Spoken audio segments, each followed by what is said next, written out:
Okay, so we're going to use about the size of a ping pong ball. You can, I peel the bag off the clay like so, and then use my fettling knife to cut.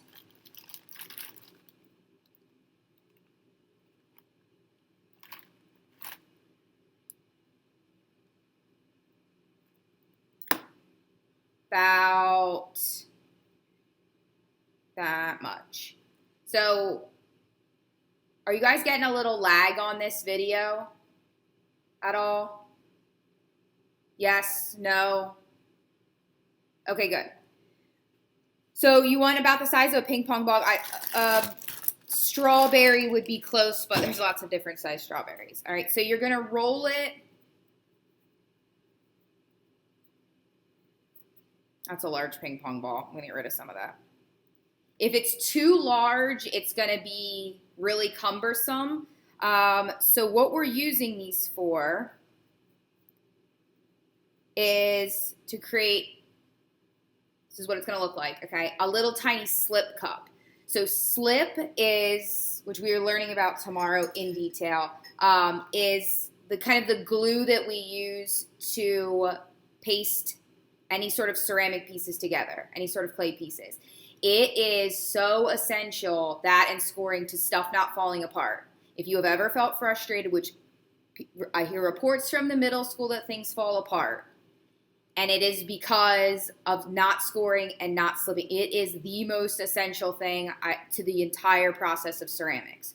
So because you guys are traveling, you need your own slip, all right? And normally I prep it for you and keep it in here. Well, that's just not practical anymore. So in this cup, you'll be able to add a little bit of water as you start working for the day and leave it sit here. And then as you're ready to attach things and need slip, you have your slip brush. You do a little swirl in here and you can apply it onto your project. And then this will just travel with you and be part of your kit. It'll dry out and that's fine. But it's going to be your slip, which yay for me, I don't have to manage slip containers anymore.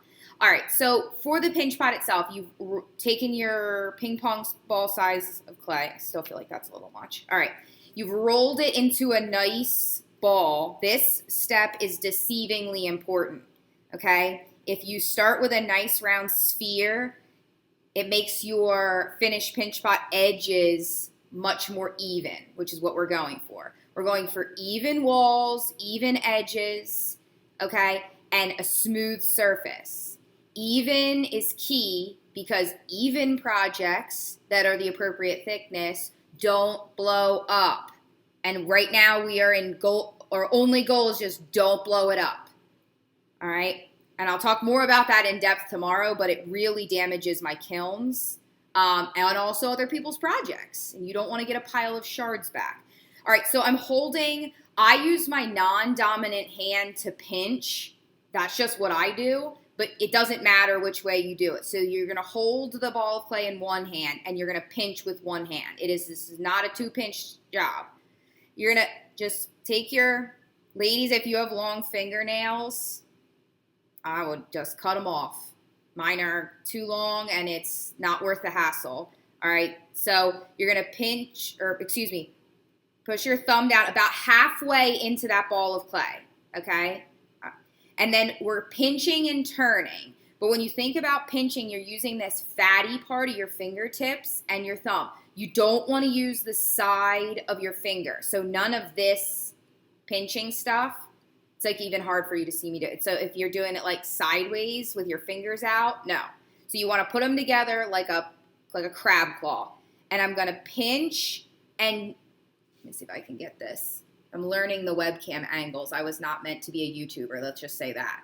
Okay? You're going to pinch, and then you're going to let go, and you're going to turn ever so slightly. You want to overlap your pinches. So I'm pinch, pinch, pinch, pinch, pinch. So it's taking me like 10 or more pinches to get all the way around the pot. See how close together I'm doing them? Okay? Overlap those pinches. So you shouldn't have like a thumbprint and then like skip over here and pinch, because you're never going to end up with even walls, okay? So once I do my first lap around that bottom, it's going to look kind of cone shaped because I'm missing out on this clay right here. So I go back around, I do another pass, but I just kind of overlap my middle finger and my ring finger and just do one more pinch so I don't have like a cone shaped bottom. All right. And then I'm going to move up a little bit and I'm going to do the same thing. You're going to basically spiral up the walls of the pinch pot, keeping your pinches super close together and turning. So turning very, very, very little each time. I also like to, instead of pinching kind of straight up and down on the pot like this, I like to angle my fingers and go this way. That's just like a thing that I've developed after making 6,000 pinch pots over the years. If your hand should get like, you know you're doing it right if your hand gets a little crampy. You're like, okay, yep, all right, then I know you're pinching enough. If you're moving too quickly and like wildly pinching all over the place, you never get that repetitive motion. All right, and so this is actually a good example. So see how it's like a little bit thinner right here at the top, okay, and a little bit thicker here. So once I pinch all the way up the walls and they're about, you want the thickness of your pencil tool, but everywhere. And I understand you don't have x-ray vision, so I'm going to show you how to cheat and check, okay? But it's a little thin here and it's a little thicker than on this other side. So I'm going to then go and do a couple passes just in the thick spots to even it out. We want even walls for a lot of different reasons. So stuff doesn't blow up, but also so it dries evenly. A little tiny area like this, which I'm going to end up cutting off in a second. It's really hard to see, I think. Okay, so it's like thin here. That's going to dry a whole lot faster than this side, okay, because it's thinner. And then when you have uneven drying, we get cracking, all right? And those are the type of cracks, those drying cracks that we really can't repair. So we try to avoid them at all costs. So I've pinched, I'm not worrying about the inside, has like lots of fingernail marks and stuff, and I'm not super worried about that right now because you're going to turn it into slip. The outside you want to be pretty smooth. So if you go back at the end and kind of just go over it, try and pinch out any like major finger grooves you have. It's going to be a little lumpy. You can see but it doesn't have major like divots in it. We're not looking at like the moon's surface here. Okay.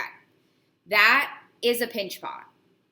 So how do we check and make sure that it's the appropriate thickness all the way around? Great question. I don't have a needle tool. Hold for 1 second.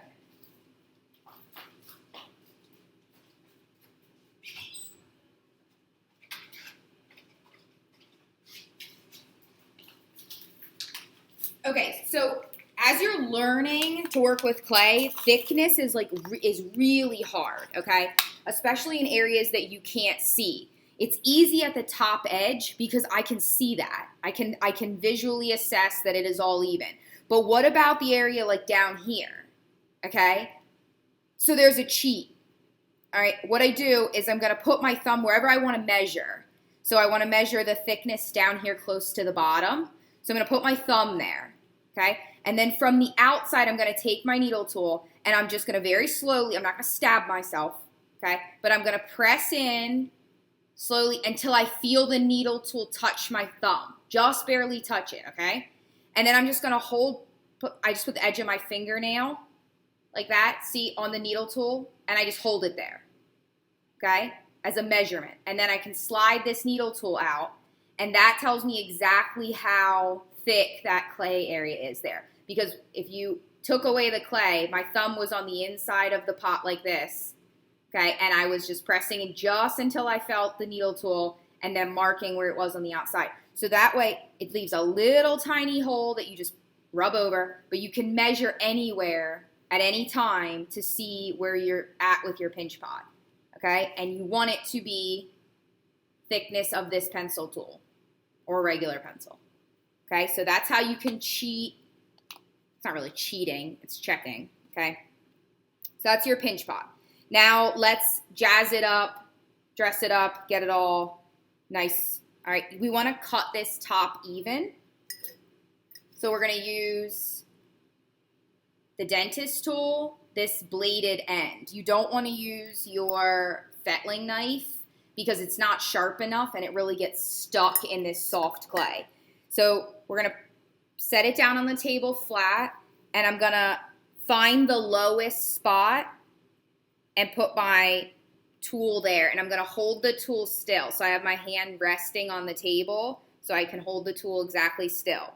And rest it against the outside of the pot and then spin. I'm not cutting it at this step. All I'm doing is drawing a level line.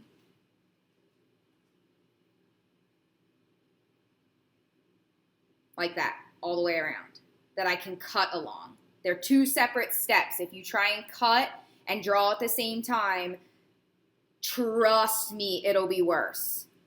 All right, now I'm going to cut. So I'm going to take the same tool and I'm just going to follow along that line. I do little sections at a time and peel them off. That's how I like to work. Also, keep in mind, I'm working suspended in midair because of the webcam situation. You would likely be working on the edge of the table like this. Right? But see how I'm holding my, sorry, got a little close there. See, I'm holding my fingers where I'm cutting. I'm cutting towards my hands, which you never do. But in this instance, okay, I'm providing support so that the blade, it's not crushing the pinch pot. If you try and do one of these and saw, you'll be making a new pinch pot, okay? So the solution is just to cut slowly, go in sections, all right? There should be very little risk involved in this because you're moving slowly. And peel that off.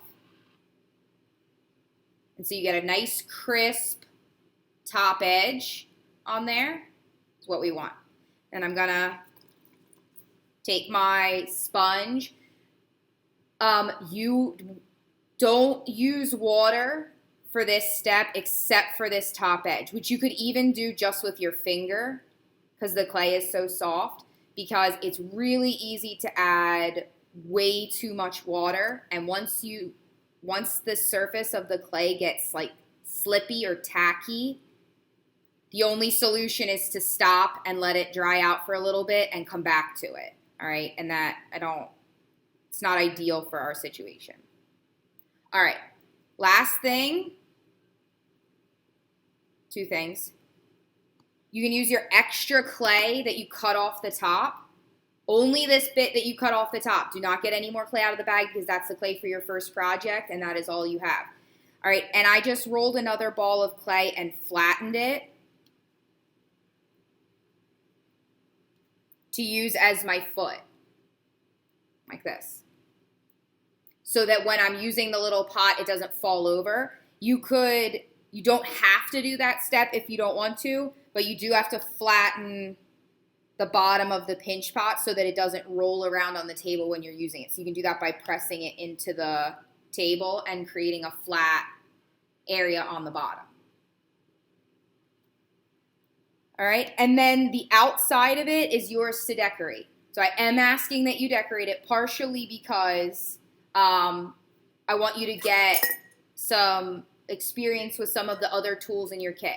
So when I say decorate, you're not adding anything to the outside of the pot because you don't have any more clay. You've used it all. So what you're doing is surface decoration. So you're manipulating the surface of the pot. You're carving it. You can press into it. All right. Each of your tools, each end will make a different mark if you press repeatedly into the surface. So you're testing out all your tools and all the different marks you can make and patterns you can make. You can draw your name.